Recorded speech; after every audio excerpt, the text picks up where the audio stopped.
join Greg and Richard right here on Talking Red.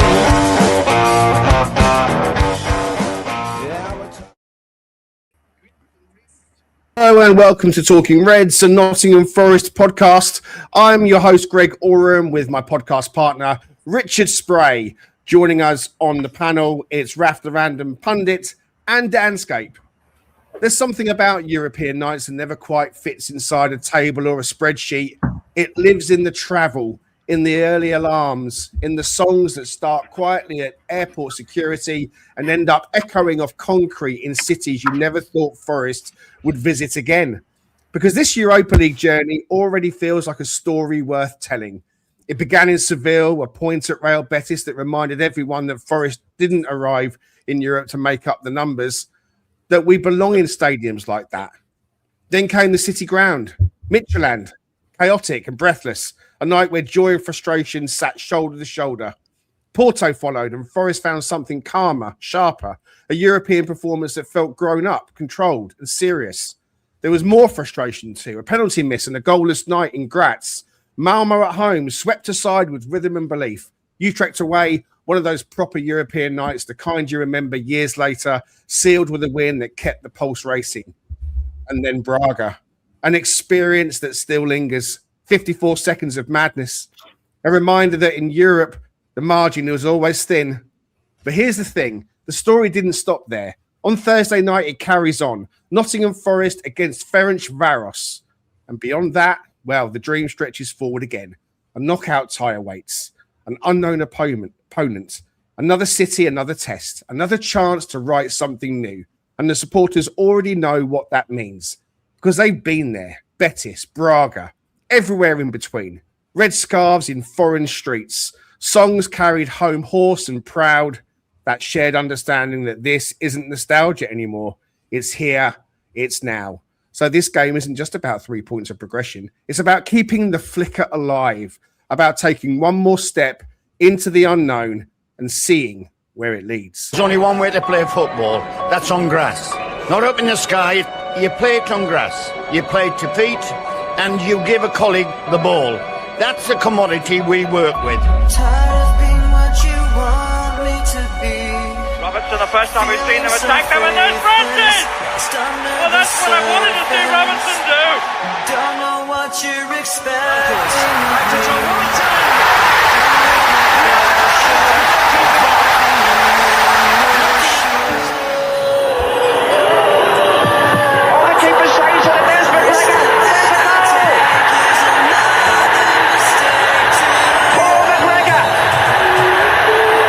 This is the first corner for either team tonight. It's a good one. It's 2-1.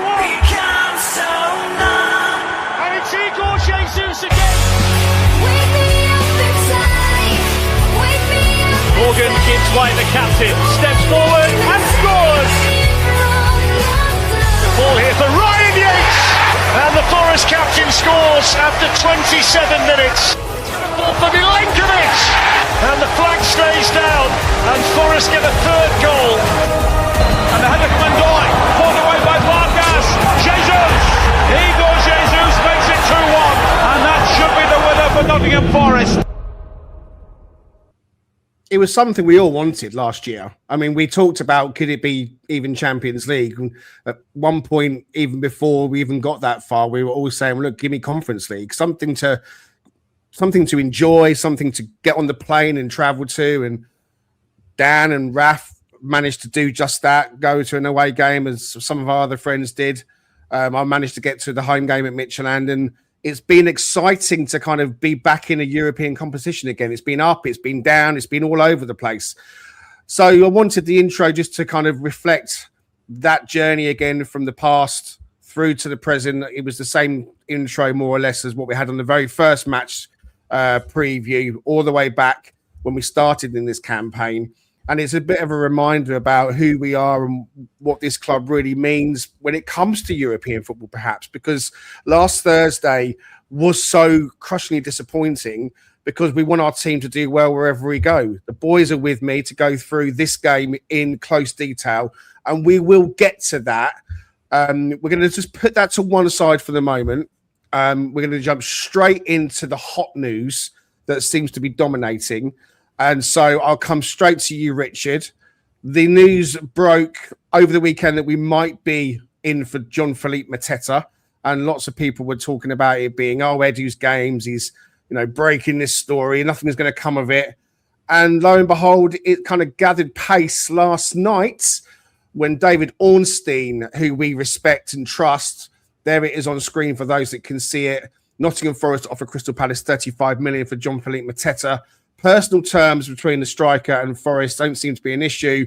Palace are looking for 40 million package plus replacement. Strand Larsen amongst their options being considered. Put your thoughts together on Mateta and Forest. Is it a good move for him? Good move for us? Yeah, especially I think if we, like we were talking about the other day, if he's sold the notion that if he can come in and kind of lift the impact from a goal scoring perspective, which we obviously all know we desperately need right now, especially with Wood no longer being an option for the season, it looks like. You bring him in, you sell him the idea that he's going to potentially get Champions League or help us get to that level through winning Europa, then clearly, and then we're going to double his wages or more than double his wages potentially as well, and give him an opportunity to be featured and to be the guy. So I think if you're selling him that package of concepts and future state opportunity, then I think he's got to be in, even if it feels like to their fans that it's a step down in their mind because of where we reside in the table. But let's be honest, their form is not great. In general, they seem to be imploding a little bit. So he sees what we offer. He sees the ambition of our owner. He sees the opportunity ahead of him, especially if he gets Champions League and then we reset a little bit in the offseason. I'm sure Raf will get more into that because I know he has some thoughts on this too. But I see a lot of wins of this getting him in. If it's an option, if it's truly an option and it does manifest itself, definitely see it's a good fit. If you're with us in the comments, please do jump in and say hello. We will try and feature some on stage. Big Arn's with us. Get those baby Guinnesses out. I'm coming up on Sunday for the Palace game, Big Arn. Hope to see you in the nav beforehand. Good morning to Brucey over in Texas. Pat Brett says, as one who was there at the time, I can confidently tell you that Cloughie would not be treating Europe like this. And the 3-Star Reds talks about it being a funny old game, in the words of old Greavesy, because there was the Braga and then the Brentford performances. And after Thursday's debacle, old Cloughie and Taylor must have sent down a bit of that European magic for the Brentford game. Well, we have talked about the differences between the Premier League and the Europa League. We'll get into more of that later. But Raf, what are your thoughts on Mateta? You happy? You excited? Yeah, I think, well, do you know what? Us and Palace are a funny bunch at the moment. And there's absolutely, supposedly no lost love. I have lots of Palace fans and they're very normal, right? And I do think this is a lot of what is in X. It's also been stoked by the Palace club. And I don't think it's the general feeling of quite a lot of their fan base. Saying that, it's always a very good sign about a player that if a fan base is losing their mind when the player wants out and they start turning them into a Judas, it means the fact that they were very important to them at some point, right? Which is why they're so passionate. If they were useless, they'd be going, oh, amazing, absolutely fantastic, brilliant, I'll drive you there, this is brilliant. Or they just don't even care at all. So I think it's very disingenuous when you see these videos coming out of all of Mateta's misses this season. And I can make a reel of like that for Haaland this season as well. It's not difficult to do. If you look at Mateta's numbers, and this is what we're going, and it's not just a Glasner trick. This is over for the last 4 seasons at Palace. He has averaged near on or bettered a goal every 2 full games of 90 minutes that he's played over the last 4 seasons. And that's in the Premier League. So like from that perspective, you've really got to look at it and go, this guy has got he knows where the net is and he can be trusted in the Premier League to do a job. We talk about his age. He's 28. Wood was 31. He's 6 years younger than Wood right now off the back of what Wood's just done last season. So I don't think we should be ageist. Yes, there's the resale value, but we can't just have a kid in every single position. We need experience. You could see that experience of what Wood brought to leading that line with the nous in the box. And again, I think this is a position which will benefit from experience as well. Then you look at the hole that we're in. If you can have this level of experience in a January window for 40 million quid package. And I think he's on about 55 on about, I think he wants about 100k a week for a striker, and nines are impossible to come by even in the summer.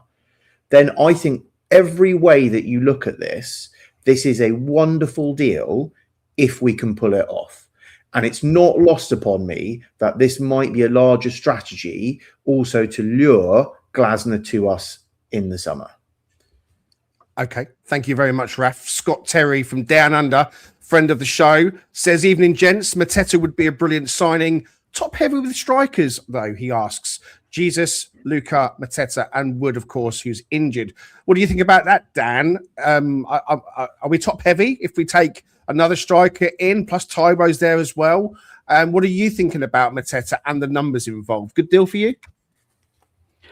It's a very Foresty move insofar as it's kind of, it is a surprise on the back of getting Luca in already this window and having, as is pointed out in the comments, having so many striker options already, to suddenly now, you know, with whatever there is, 4 or 5 days of the window left, be linked with another striker for the big money. It's odd. It doesn't necessarily scream of like a clear plan once Luca's already come in the door. But I know that the fee and everything for Luca wasn't a massive commitment.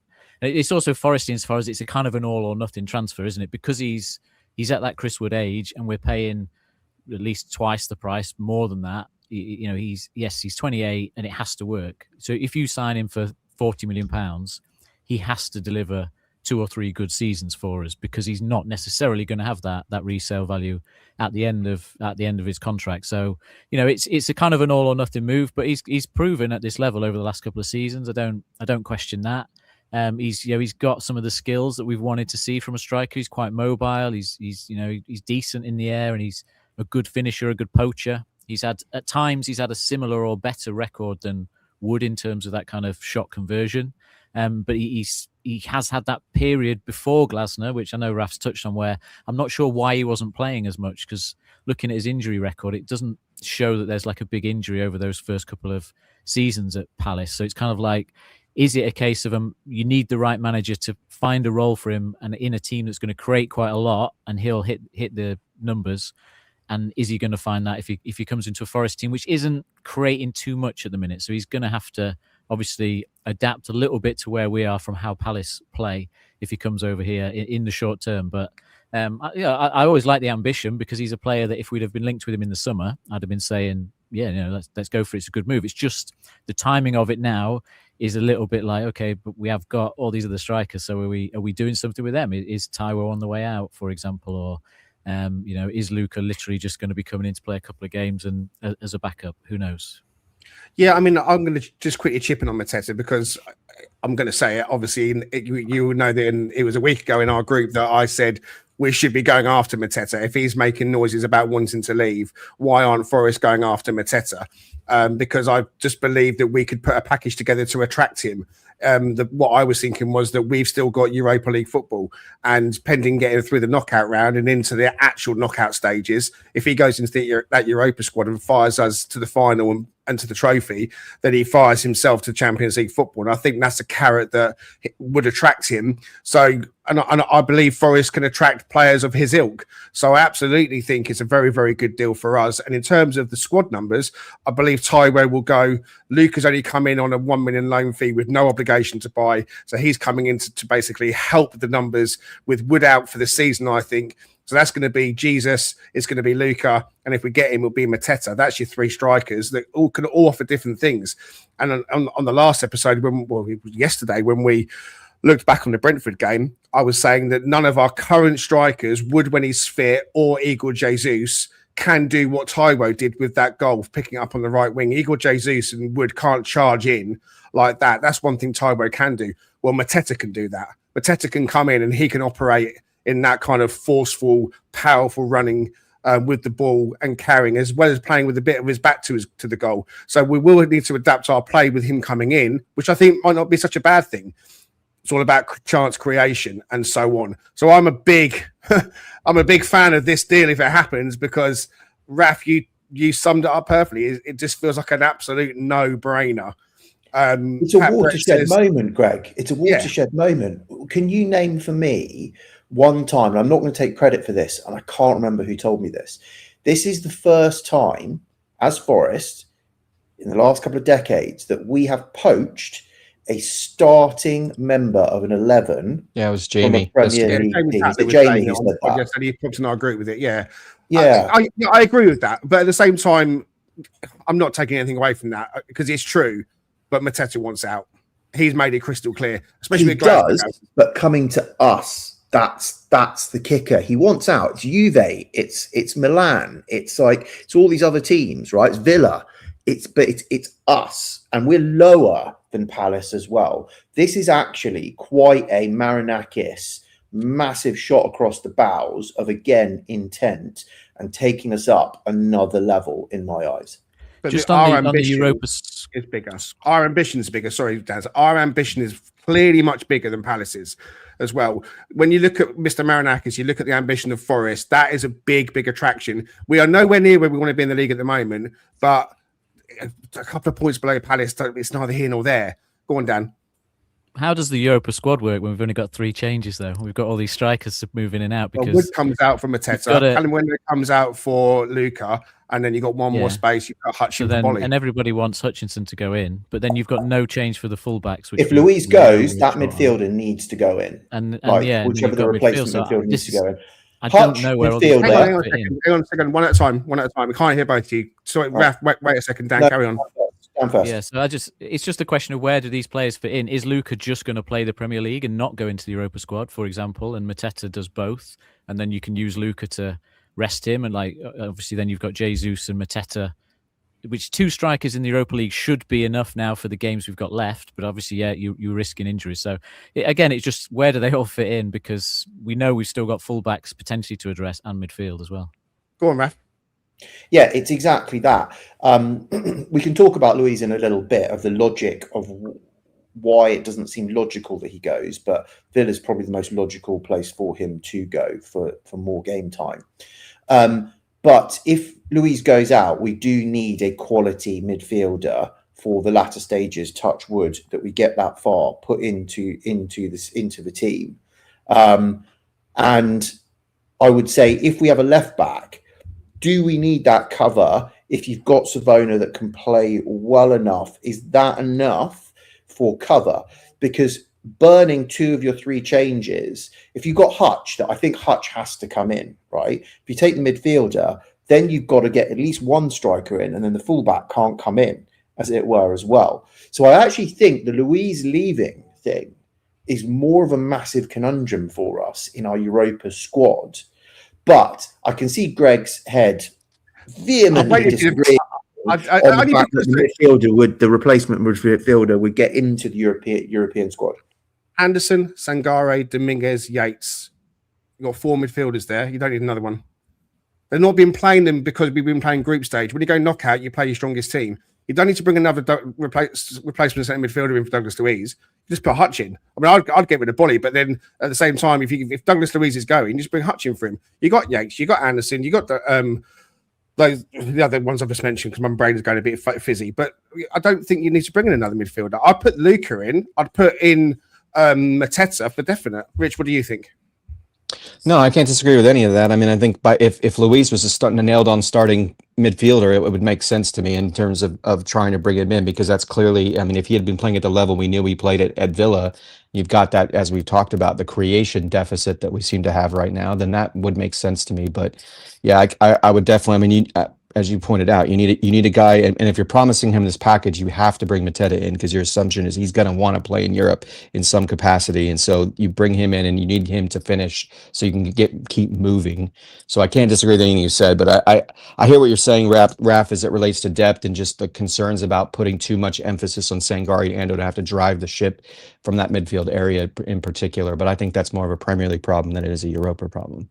I think we are. If we're going to bring in that Oliver, this guy, then he has to go in as well. That's definitely that's true.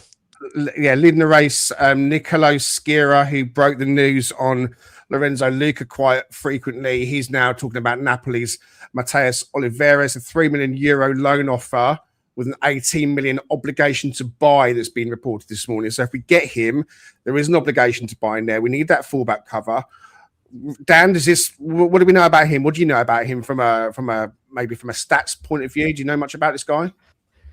He is more of a fullback than a wingback generally, in terms of like he's, defensively quite solid, quite sound, tends to stay at home, good on the ball in terms of possession and passing. He's not going to like drive up the wing so much in terms of his runs. He's not going to be like we thought we might see from Cuiabano if he ever played, being that kind of marauding player. But he's pretty solid and steady. And I suppose, it's a decent fee for a fullback though, right? If we end up committing to paying like 25 to 30 million pounds, that is a big fee for a fullback when you consider what we've paid so far for Williams was about 15 and Aina was obviously a free. So, we must rate him pretty highly to pay that money. So like I say, he's got to come in and play. He's got to be available for Europa, because that's an area of the pitch where you can't afford tired players that are playing 2 games a week, but you need quality. Dan, he's 28, isn't he? Yeah, he's another. You're right, Raf. He's another 28-year-old as well. I mean, yes, you're not looking at resale massive value again. By the time that they've done 3 years, they're not going to drop off completely, but you're probably going to half. But your payback from the likes of a 28-year-old Mateta, who again is not old really. I mean, I remember when 28 was literally coming into prime your striker. Prime striker. Your payback is he gets you to the final and you win the trophy. Not so much the sell on. Richard, what about you? Do you think we got adequate cover in the Europa squad with Nico and Ola that can play either side, backed up by Savona and Zach Abbott and Jimmy Sinclair? Would you be happy that would be our fullback cover for the rest of the Europa? Or do you think if we sign this chap, Oliveira, he's got to go into the squad? I think if they were, I think it's the youth of those some of those players that concerns me a bit, because we saw Savona get worked over in the last match. He's obviously played well in the Premier League against better competition too. So that may have been an aberration, but I think by having someone like this who has a little bit more savvy, a little bit more veteran experience, it allows me to feel more comfortable that we insert somebody who's hopefully going to control that side of the pitch. Because as we know, this is a pretty obvious statement. If we continue to progress, we're going to play more talented and better teams in this competition. So having someone with his pedigree probably makes a big difference. And so I would say, yes, I want him in there just because I trust him probably more, as much as I like Zach Abbott, and I think he's a very good player, and he's shown flashes of being very capable. For me, it would be a little bit more of, I would solidify this back line a little bit more. Plus, I wonder, maybe Dan can speak to more of this. Can you deploy him in a back 3 type scenario as well? Because then you've got somebody who I think can operate in that area better than Murata would. And he provides you that defensive presence. So it allows someone like Williams to be able to play a little bit more forward and do what he does so well, which is to overlap with that winger. So if there's a winger on the team at the time. But yeah, anyway, I think it definitely gives you a little bit more versatility, a little bit more comfort about managing that side of the pitch. I spoke to you on Saturday when we were texting, Rich, and I said I think we're going to get 4 more signings. Another striker, a left back cover. I thought that was a bit overzealous, to be honest with you. You thought it was a bit lively.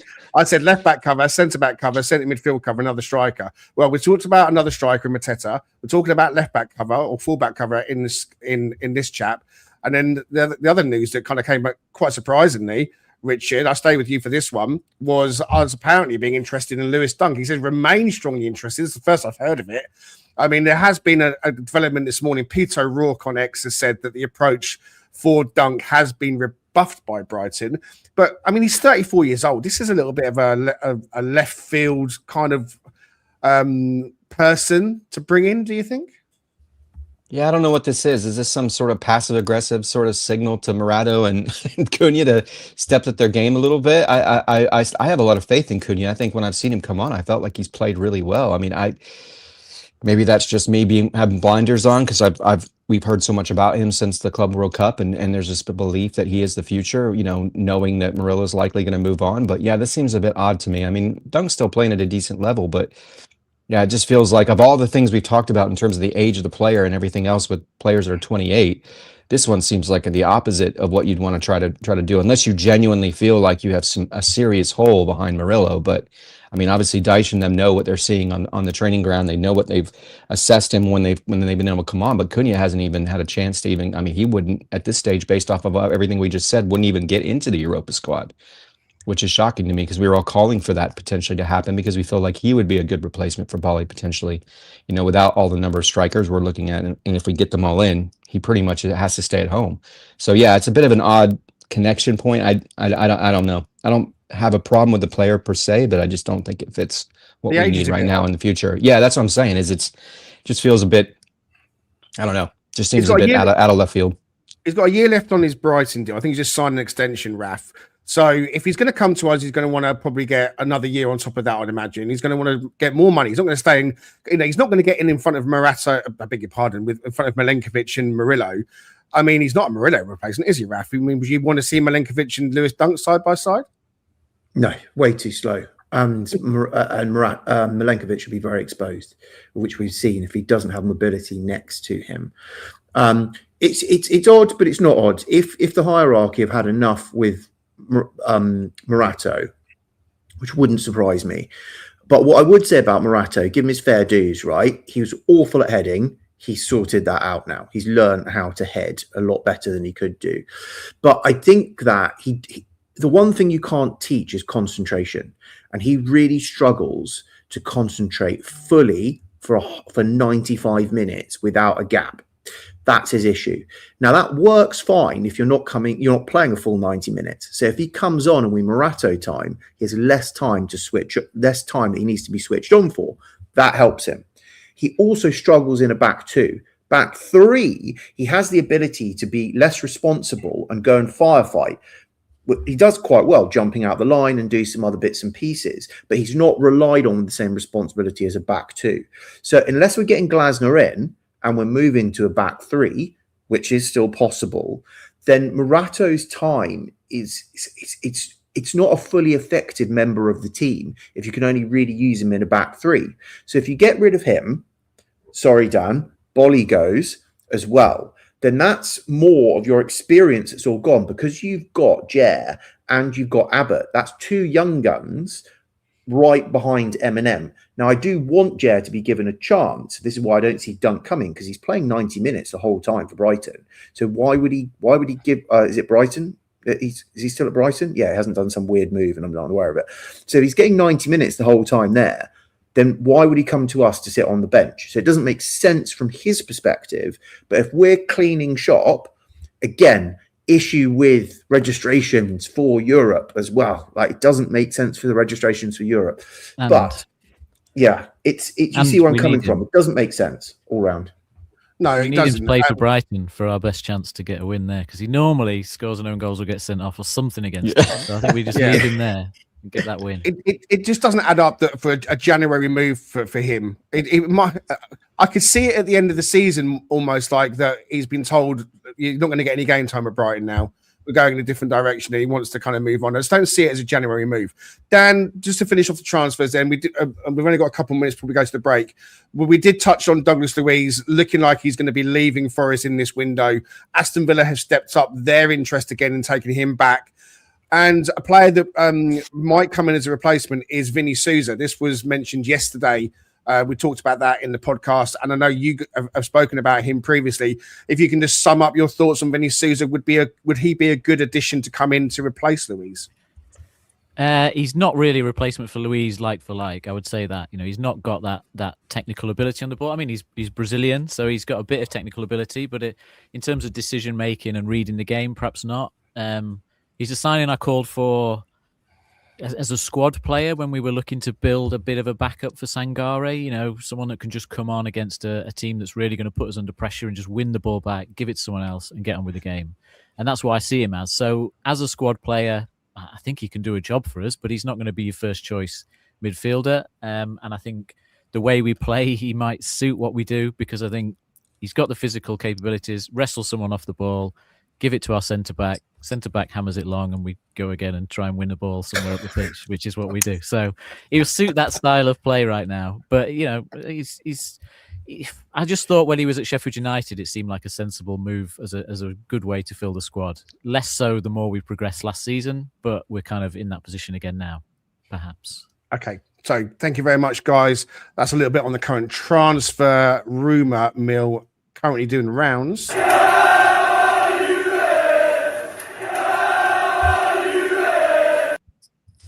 Okay, right. Don't forget the Cheese Trader is our sponsor. You can get 10% off every time you quote Talking Reds. Stu Freestone is an absolute legend, and he will love to chat with you. If you go into the store, you can get orders online, and you can quote Talking Reds on that order, as I say, for that 10% off every time. All the details are in the bio.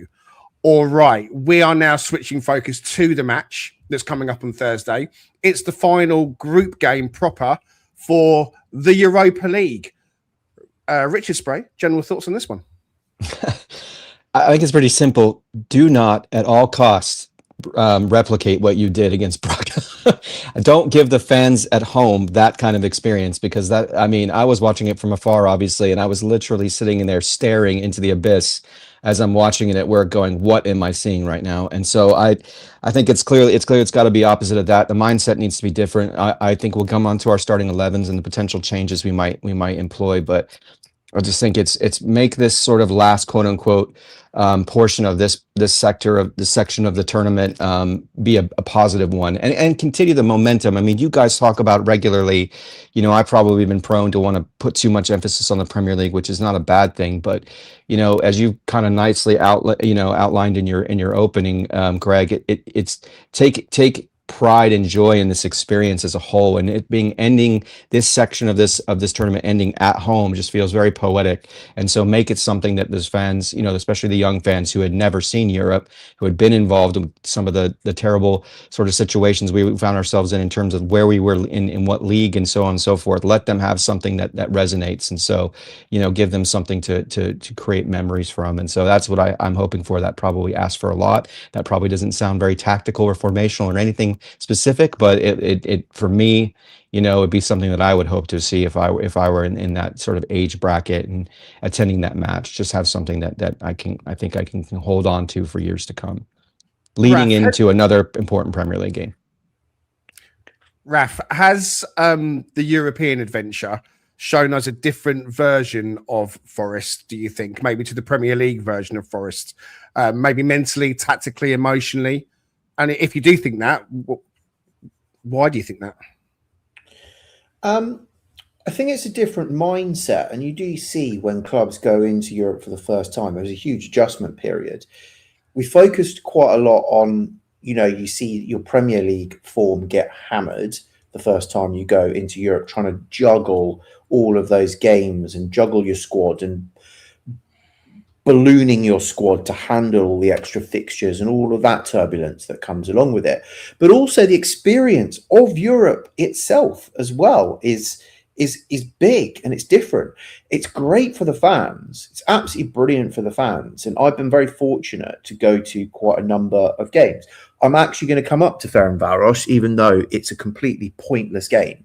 I've been a massive advocate for Europa and going strong and putting our best foot forward, but this is a pointless game, and I'll come on to why in a second.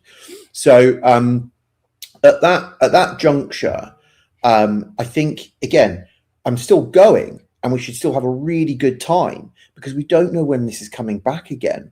And the whole point is this is magic. You get the anthems that are played beforehand and you're playing European sides. And this is what we've been striving for, to get back to the Premier League and get into these types of competitions, not just doing a Palace and being like 11th the entire time. We're striving for more than that. And that's getting up the table and getting into Europe. So I think that, it is magic. It's a shame that this is a bit of a dead rubber. And that's kind of really where I am. But I will still be going up. I will still be really enjoying myself. But you'll see from my team selection, don't really give two monkeys about who we start. Okay. Dan, when you watch Forest in Europe compared to the Premier League, what's the biggest difference that you've seen on the pitch? Maybe structure, confidence, or maybe just the opponents? I think unfortunately, I think you can see that the level of detail of the prep we do isn't there for those games. I think because of the situation we found ourselves in the Premier League, all the emphasis is on planning for the Premier League game. And then these games feel like a bit of a training exercise game where we try and do a few things right. And we've tried to obviously test players and that side of it. But ultimately, it just feels like that level of being able to actually specifically target, opposition threats or ways to do it just isn't there, which is why I think we've seen some of the performances like we have, as well as it just being a kind of a roller coaster generally of a campaign so far. But like we've seen flashes, haven't we? Like the Porto game was good. On the back of that, we were really optimistic about some of the players that had come in, and we saw some good performances.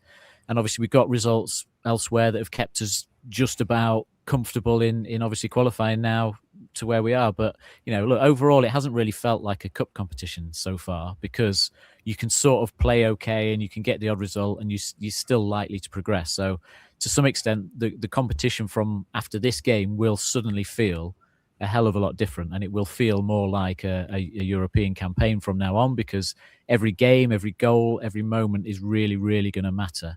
And so I'm really looking forward to that side of it after this one. I don't think it matters too much whether we play home or away in these legs and all that. It's going to be a case of then it's going to feel like a cup competition, and it's going to feel like what we've been waiting for 30 years. And I just hope by that point we are going to obviously be able to spend the time on getting it right and put the kind of emphasis equally between the two sets of games, which obviously comes down from securing a couple more good results in the league. Thanks, Dan. That kind of takes me into my next question for Richard, which kind of leans into some of what you were talking about. With a knockout tie coming next against unknown opposition as it stands at the moment, do you think Forest, it feels better for Forest that they're built for this one-off kind of adventure, one-off fixture in a European night when the result really matters? It feels more like a European Cup kind of game when everything's on that result. Are knockout nights where Forest could really come alive? Yeah, I mean, to a degree. I mean, I think there's question marks around how well we've supported the depth to be able to support this experience.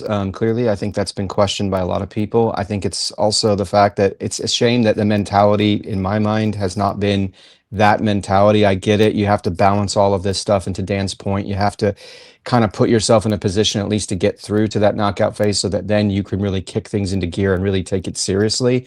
I worry about that approach though sometimes, because I feel like can that kind of mentality permeate into other competitions or other elements that you're of games that you're playing. But I mean, maybe it's more calculated than we think. Maybe, they came out slow and seemingly plodding in the last match against Braga because they kind of knew that they needed to be up for the Brentford game, and then they knew that things were going to progress from there. But yeah, I mean, I don't know, from an overall construction standpoint, I think is what you're asking. Are we more sort of in that mindset by how we've set everything up with the team?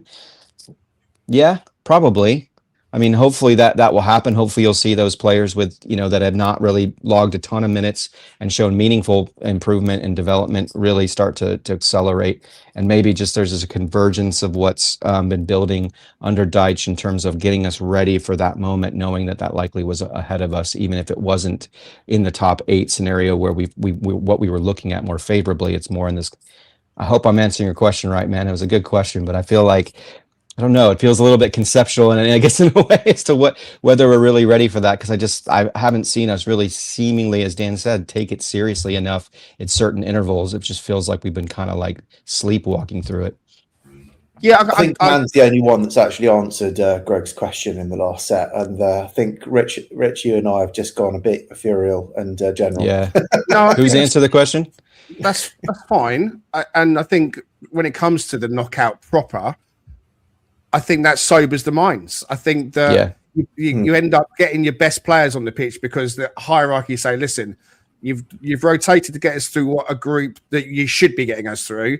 I want us to win this or go as deep as possible. So you might get some heat from up above. But let's come to our teams and who we think we might play.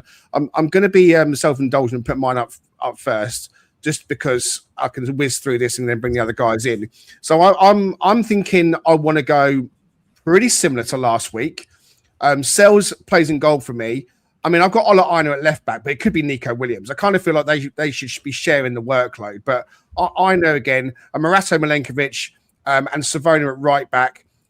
Douglas Luiz is in my team. Of course, that really depends on whether or not he's still going to be at the club. If he is out the door, then I expect he probably won't play. But Ryan Yates plays, and then I'm looking at a McAtee in the 10. That to me should be where he's getting played. If you're going to play McAtee, play him in the sodding 10.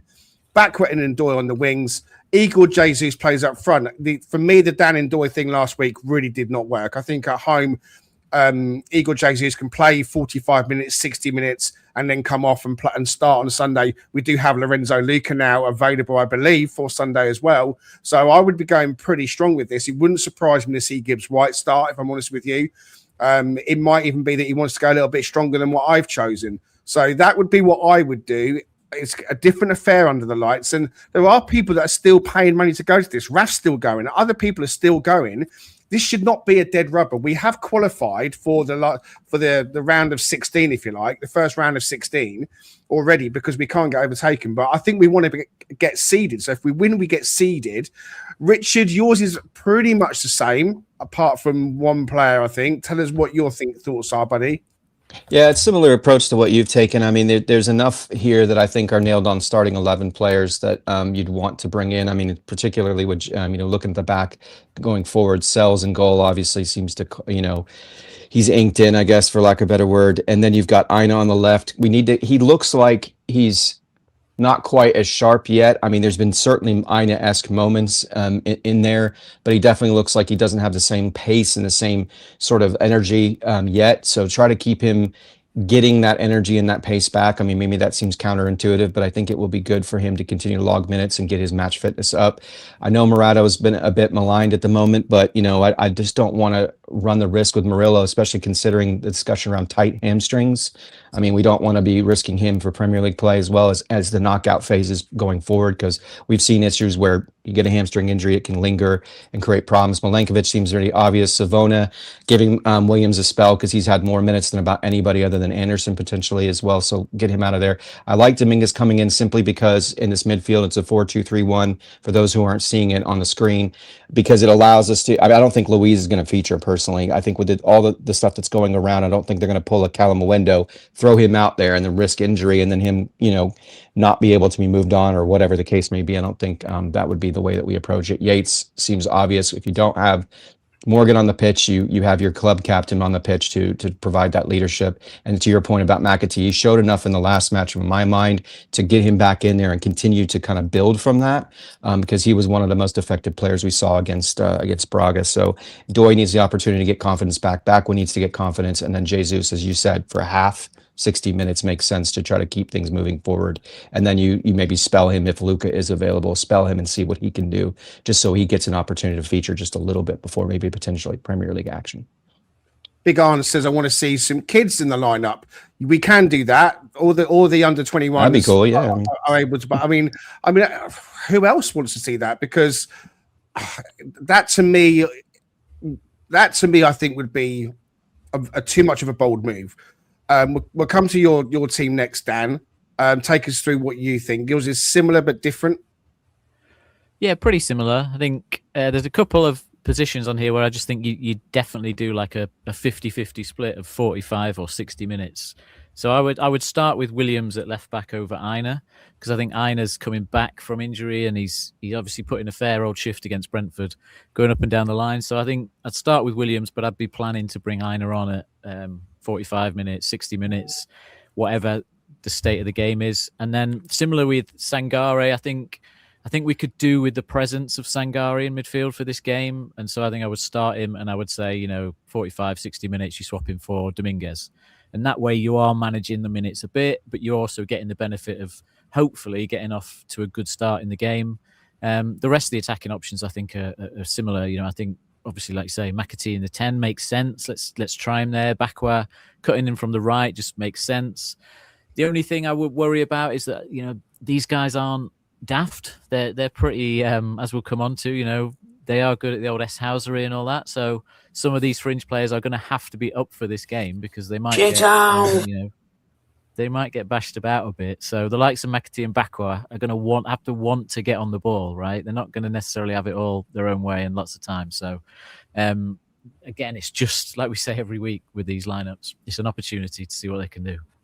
So, someone said it in the comments earlier. I can't find it, but the that the City Ground crowd aren't going to accept the kind of performance that we saw against Braga. And they're going to want to see, there we go, another showing like last week in Braga, and Dyche's ears will certainly get some grief. And I think there's something in that, which is why I think I'd want to see him start strong and actually lay down some kind of performance, some kind of confidence. But Raf, your team's up, and you've gone a little bit different to the rest of us. Over to you, buddy. Yeah. So, do you know what? Listening to what you guys have said and thinking about this a bit more, I might not go so completely cavalier. I am like the B team did play. And God, they lost for the first time in about 11 to 15. I don't know how it is. It's definitely double digits games. They lost.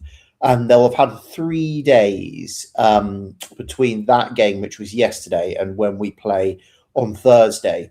So I'm not sure. And Abbott played in that game. But again, it's a B-side game. I think it was against Loughborough. They should be able to have enough in the tank to be able to join in. So I might even. And if you're looking about effort and drive and getting the fans engaged, having some of our young talent out there that you know will give 100%, and it'll be exciting to see some of them. It'd be an amazing experience for them. And this game makes no difference, seeded or not. You still have to play the same team at home and away. Does it really make a difference which order you do it in? I don't think it does actually. I think it's also about who the opponent will be. It's not so much the home or away factor. I've looked at the bracket.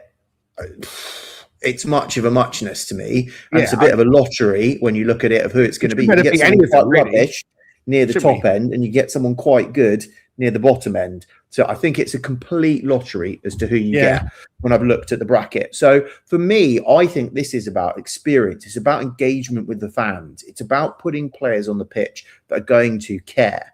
Now, I put Luis on the pitch, having just said all of that, and probably he's not going to care that much. And if he's on the way out, I don't think he'll want to risk properly injuring himself before getting himself to Villa, probably.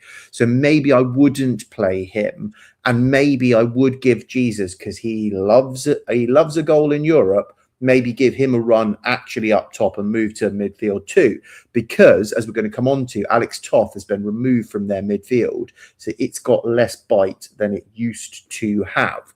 But from that perspective, Williams, like we've talked about, Williams and Ola share minutes, and I have got a flat back four. I haven't gone back five or anything, but that could be an option actually to go with a back five.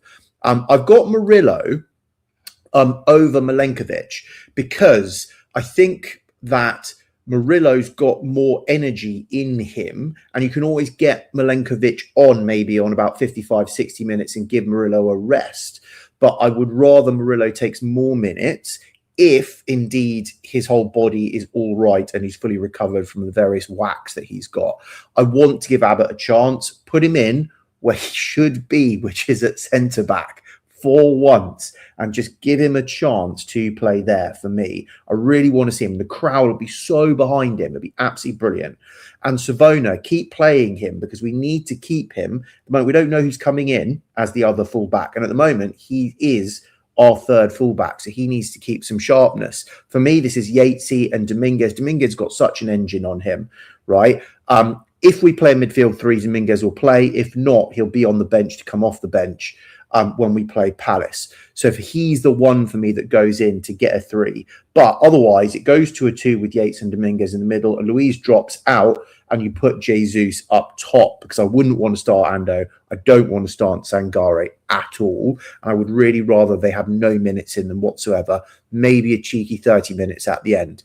McAtee and Bakwa, I would actually put narrow behind Ndoye for two reasons. One, you get McAtee playing where he wants to play, which is more behind the striker. Bakwa, it gives his ability to be able to move around and use his feet trickery a bit more, and I think that might suit him. But it also forces Ndoye to be in the box, because there's no point dropping out the box if two players are there. So it gets Ndoye into the box more, which then it kind of does. But for me, I don't actually care enough about this fixture, although I'm going to be too wedded to who plays. I just want whoever does play to care and to put in maximum effort when they're on the pitch. And if we do that, and we can see heart and pride and fight that's in and all of those 11 players that are on the pitch, then I'll be happy enough. I've weirdly put Sells in goal. Thinking about it, I would actually put Gunn in goal. Just because we need whoever our second goalkeeper to be not coming in cold, and Sells has had one injury already this season. So I would probably switch in Gunn just to get him warmed up a bit and a bit more match ready if he's called upon. Okay, right. Thank you. There's our teams. Similar personnel. Just to say as well, a reminder, Jed Cunha can't be selected because he's not in the squad. Steve was asking for him. So just remember that squad can't be, well, it's not even an overhaul. It's 3 changes that can be made. Don't forget Anderson, straight red. He's suspended for this one. I'm not even sure if that means he's suspended for the next one as well. If it's one game, that's cool. So that's a little bit about what we would do in terms of setting up against Ferencváros. Robbie Keane is their manager, for those that missed that. So he's been doing quite well with this team in the Hungarian league, and they're doing quite well in the Europa so far. And his name's been touted for the Celtic job and also the Spurs job in the summer. Let's kind of just have a look then at Ferencváros a bit more. I'm going to come to you, Raf, in a minute to give us some opposition preview. Dan's with us, so you're going to talk about Forest in Europe and a little bit about Ferencváros in Europe. Over to you, Dan. Yeah, this is the comparison from before the Braga game, so it doesn't include that because these days FBref no longer have the information for me to be able to look at that. So it's just to see what they have been like. And look, there's a couple of clear kind of differences in how we've been in Europa games and how they've been. And one of them is possession, which is up there. So we kind of rank in the top 10th percentile in terms of the possession we've had in Europa, whereas they are down in like the 60th percentile. So look, they're not going to want the ball necessarily, and they know how to play without it. And that obviously feeds into the counter-attacking score, whereby they're in the pretty much the top 20% for counter-attacking teams in the Europa, which can be a problem for us at times, and can be a problem for any team, to be honest. So that also feeds into their sort of smash and grab score, which is more about the fact that they don't necessarily need a lot of chances to get their goals, right? They're quite clinical and they're quite good at, obviously, we'll come on to their forwards are actually scoring really high. I think all 3 of their strikers rank over a 9.5 in my kind of scoring system out of 10. So they're all pretty clinical and decent up front. And then the Crazy Gang S-Housery scores are both pretty high as well, right? So the Crazy Gang one is, long balls, corners, set pieces, fouls, cards, all that sort of stuff. That they, as I think Steve said in the comments, right, they need a win to get into that top 8. So they're not going to come here and mess about. So it depends when you talk about playing the younger players, whether this atmosphere is actually going to be ideal for them and whether or not there's going to be a reaction if we struggle a bit. So that's them as an overview. A couple of interesting bits that I saw in the kind of up to stats on just the Europa League around like set pieces. Defensively, 65% of all the XG we've conceded has been from set pieces in the Europa League. That's sort of a good and a bad sign insofar as it obviously shows we have had that problem with set pieces defending, but bear in mind Midtjylland was probably a lot of that. And also it's overall, we haven't actually been too bad defensively. So it's kind of a worry, but at the same time, maybe it's not too bad when you think of how the games have gone.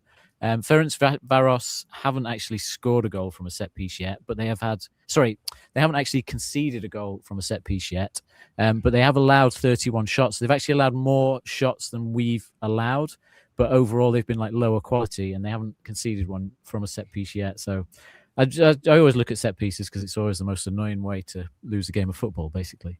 And then from an attacking point of view, from set pieces, like Midtjylland are obviously miles away at the top, as everyone would expect, like a big way. But we've actually been quite good at set pieces in the Europa League, whereas Ferencváros sit quite a bit further down, right? They've got 1 goal from set plays. We've got 4 from set plays. Now, I'm not sure this probably includes penalties, which might explain why we've got 4 on there. But again, in terms of our expected goals, it's made up a fair amount of the chances we've created. And then the final one was just headed goals, where unfortunately Ferencváros sit top of the league in the Europa for headed goals with 5 so far. So if headed goals annoy you, then we could be in for one of those on Thursday night. And again, even Midtjylland have only got 3 and Ferencváros have got 5. So I think it's going to be a similar type of battle. I was Too late to get Dunk signed in and put in the back I was about line? to say, the last stat, I was like, but damn, maybe we need to leave Morato at home. Or I guess he would be at home, but let him hang out on the sideline, not feature, because that's not a good option for us. We're nearly out of time, so we got time for a couple of minutes on Ferencváros, Raf.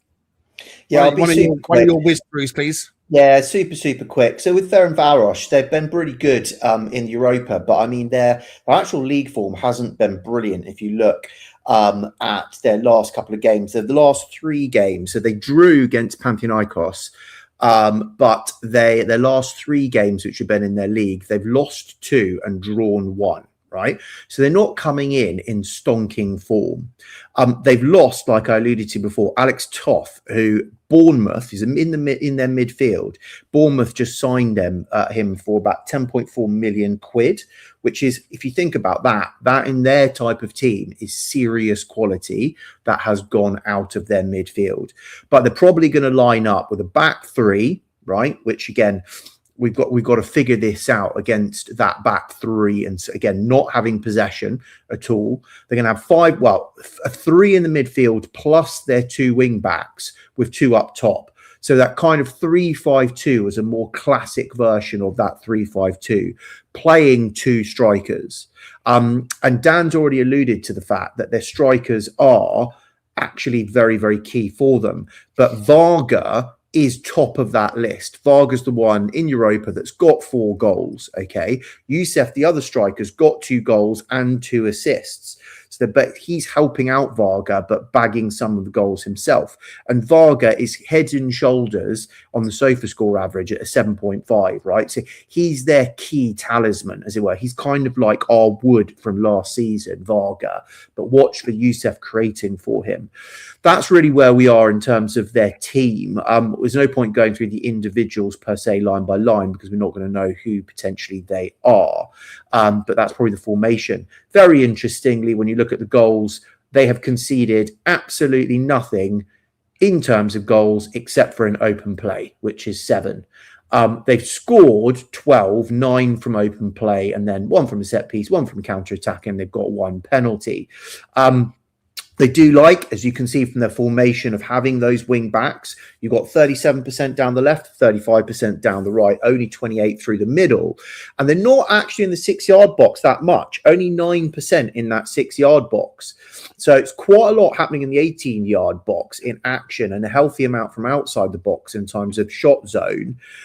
So that's where we've really got to be aware from. But this is it. Their ball possession, 46%. This is what Dan alluded to. This is going to be problematic for generally how we play. However, it does mean if we can nick a goal, they are not used to having lots of possession, and therefore we might find it slightly easier to retain possession if we can get that first goal.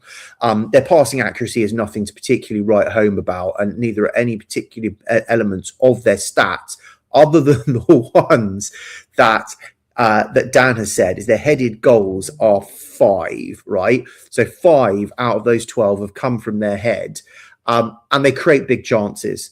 They basically create 2.7 big chances per game, but they do miss 1.6 of those big chances. So although they get a 9.5 in terms of the clinical rating, maybe all the chances are not falling to the strikers would be my thought process. And maybe some of the shots are actually coming from other parts of the team.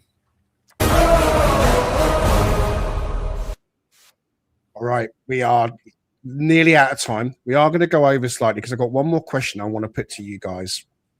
I'll come to you first, Richard. Been lots of talk about Sean Dyche lately because obviously the results have been up and down.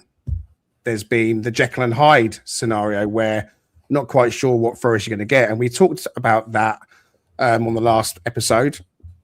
I felt quite relaxed about the Brentford game because I was leaning into Arsenal and West Ham Premier League performances rather than focusing on Braga. But now we're kind of getting to the point where the group stage is over and we want to progress because we want to try and win this trophy if we can. How much pressure is coming from up on high, Richard, for Forest to really now take this Europa League tournament far more seriously. So how much disappointment do you think Marinakis needs to possibly look at making a managerial change? Is Sean Dyche safe? Or is there a scenario where you can see Marinakis switching to a different manager because he thinks that gives him a better chance of winning the Europa League? I think it depends on who's available. And I think if Glasner's available, if something goes south, well, obviously with Mateta potentially exiting, even coming to us, as Rafa kind of pointed out, that might tip the scales a bit for Marinakis to, at least if he's not already thinking about it, it definitely puts him closer to the possibility. I think it has more to do with what do we look like through those fixtures that we believe we should be winning.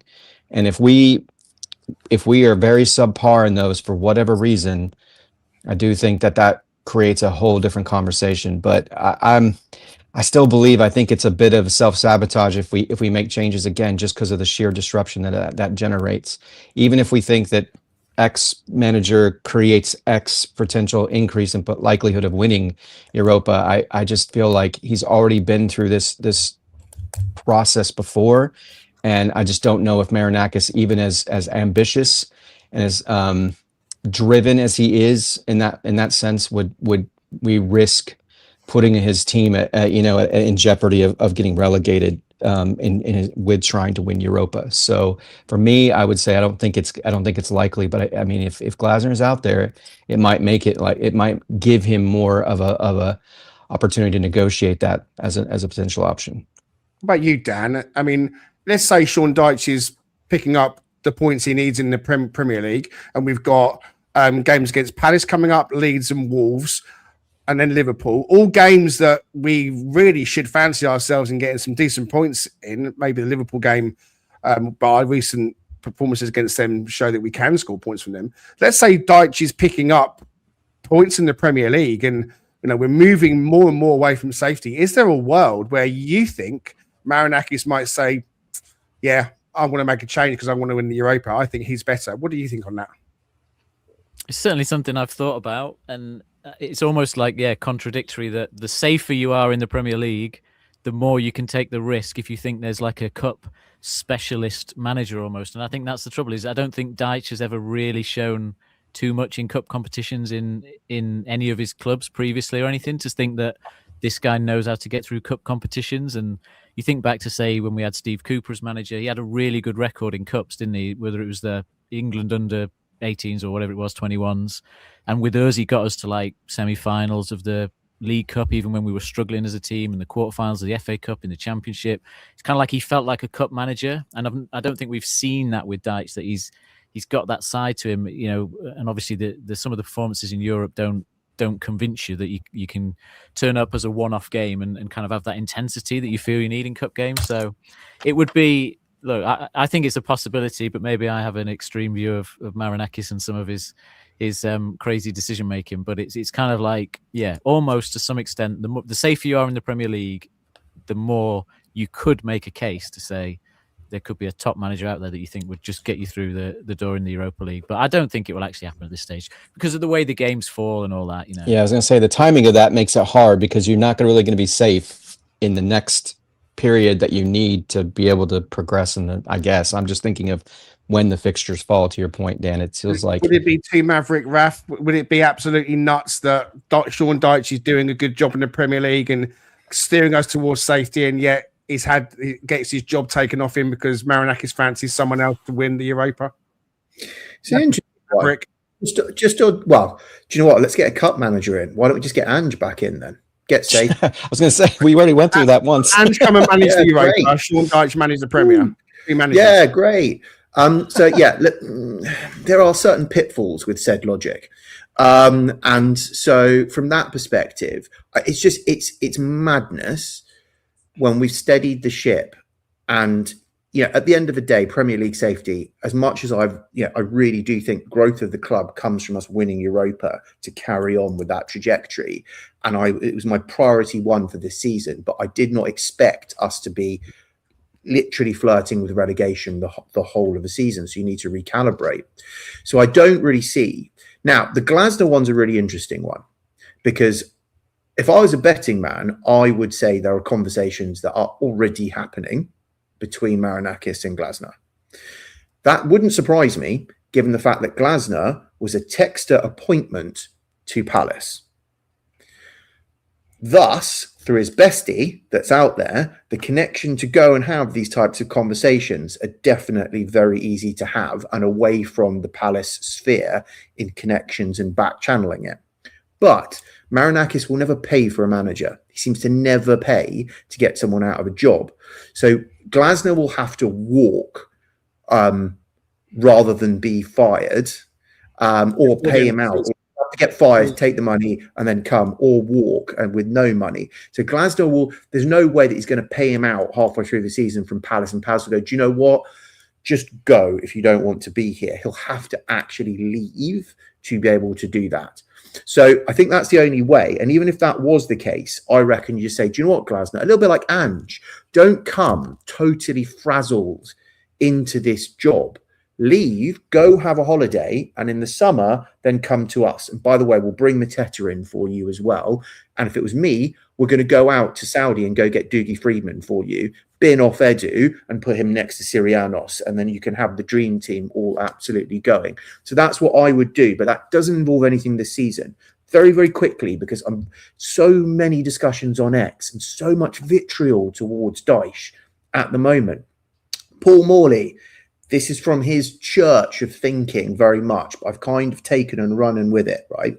So it's not pretty on the eye, but this is not about pretty football in the Premier League right now. This is about getting enough points on the board, getting safe and resetting in the summer to then go with the ethos that we want, right? At a sensible pace, not Ange pace of nutsness. So does everyone remember the bin fire that was here when Ange left, right? That is what Dyche took over, right? 3 managers in 3 months. It's not about attractive football. There were 2 jobs Dyche had when he came in. Stabilise the club and get points on the board and get us safe, right? That was the memo. That's what you brought in to do. Now, since Dyche has come in, we are sitting 11th in that Premier League table after 15 games of him being here. There are only 6 sides that have won more games in that time than Sean Dyche in the Premier League. -1 goal difference. Look at the last however many seasons you won. That's firmly mid-table form, right, of everything that's going on. We were never going to get in a manager that was going to deliver us top 6 form, right? After binning off 2 managers, they were never going to come in here. So I don't know what people are expecting at all and having a go at Dyche. He's clocking 1.3 points per game. That gets you 50.5 points over a season. But we were starting from a deficit, right? Can you remember? We were 8 games gone, 5 points on the board. It's going to feel like a slow getting out of danger, and we're still not fully clear. But we haven't got a top 6 manager, and we're never going to get one. But this is the last thing I'll say, right? 8 games, 5 points. In 15 games, Dyche has got us 20 points. That is 4 times the number of points we had amassed before he'd come in at that rate in just less than half the number of games. So I don't know why people are yes, it's a shock, but recalibrate, please, your expectations for this season. We're not going to be Barcelona on the pitch, right? That's not what we're aiming to do. It's get safe and try and win Europa if we can. Hence Greg's question, but it's too dangerous to change lanes right now to the stability that we have in the Premier League for me. It's always about survival. I think that's going to be crucial. And I think that we can all put logic into our brains as to what we would do. At the end of the day, my personal view is that Glasner has already said he's leaving Palace at the end of the season. He'll see that out unless they sack him. I think he was trying to get sacked last weekend. Whether we go to Glasner or whether Pat Brett's right and it's going to be Marco Silva in the summer remains to be seen. Some of you are mentioning, and I can't find it myself, that the Douglas Luiz deal to Villa is done. Apparently that is a done deal now. So it looks like Douglas Luiz is leaving Forest. as we've expected and talked about, to go to Aston Villa. So things are starting to move. We are 6 days away from the window closing. It always does hot up as the window closure gets nearer. We're out of time. Quickly, just give it to me straight, Dan. Score prediction on Thursday. I'm hoping there's some goals to get excited about. So let's go 3-2 Forest. And Raf? 2-2. Very, very, very quickly, just what you flashed up. I'm on a personal mission against in the know people posting absolute bollocks the entire time just for clicks. But when there's a good person out there, we should trust in, they should get props. And that Matteo Moretto, who was flashed up, who's done the news, he was the one that broke Mateta. He's the one that's been in the know about, and there's lots of good stuff that he has got on the nail about Forest now. So if you want to listen to someone and trust someone other than Ornstein and Percy, he's the person, and ignore everyone else. It's also being talked about in the Telegraph as well. So I think it's Jason Burt from the Telegraph has mentioned it. So it looks done. Richard, score prediction? Better performance, but 1-0 win. And I'm going to say 2-1 to Forest as a score prediction. We're out of time, guys. We have gone over, as I wanted to kind of squeeze a few more things in. Thank you very much for being with us in the comments. Like and subscribe if you can. We really appreciate your support by just clicking the like, subscribing if you haven't already. Follow us on all the social media. Give us a 5-star review on anywhere you're listening on a podcast, Pocket Casts, Spotify, Amazon, Apple, etc., etc. We will be back on Friday, Richard and I, with one or two others, to look back on the Ferencváros game as well as looking ahead to Crystal Palace. The games are still coming thick and fast. Keep your support lively. Players come and go, but the fans will always be there. Come hell or high water. Come on, you Reds.